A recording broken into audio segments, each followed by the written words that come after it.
Sa unang first round kontra Jose Luis de los Santos ng Dominican Republic, ang ating kababayan na si Carlo Paalam ay nagpapakitang agresibong opensa at depensa sa katunggaling ito. Ito ay napapaatras sa mga magagandang kombinasyon dito.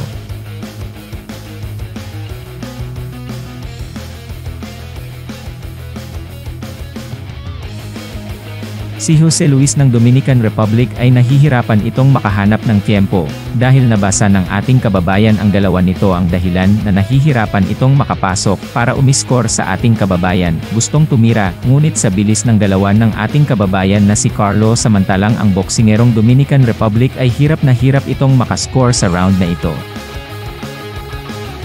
Sa pangalawang rounds mga kasports ay umaatake ang boksingerong Dominican, tila gustong pabagsakin ang ating kababayan, ngunit sa bilis nitong umiilag ng mga suntok, nahihirapan itong patumbahin ang ating kababayan.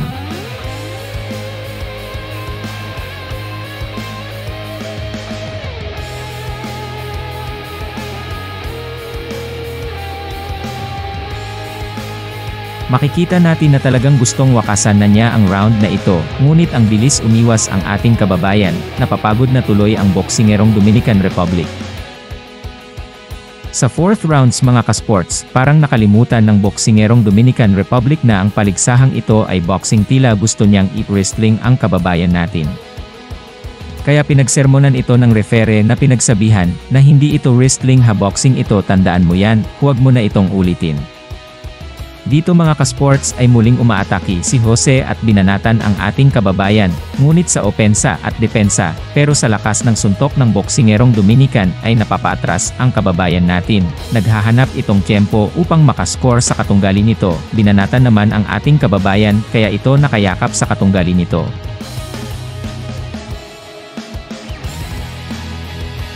Talagang agresibo ang boksingerong Dominican, medyo napapaatras, at ginamit niya ang kanyang magagandaang yakap para pangpatay ng oras sa laban na ito.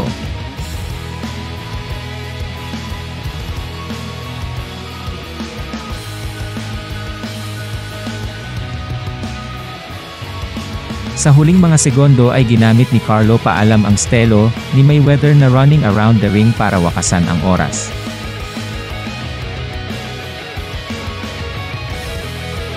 Panalo ang ating kababayan via unanimous decision sa mga hurado. Sa laban na ito, nagiging qualify ulit ang ating kababayan na si Carlo Paalam. Maraming salamat mga kasports sa inyong panonood.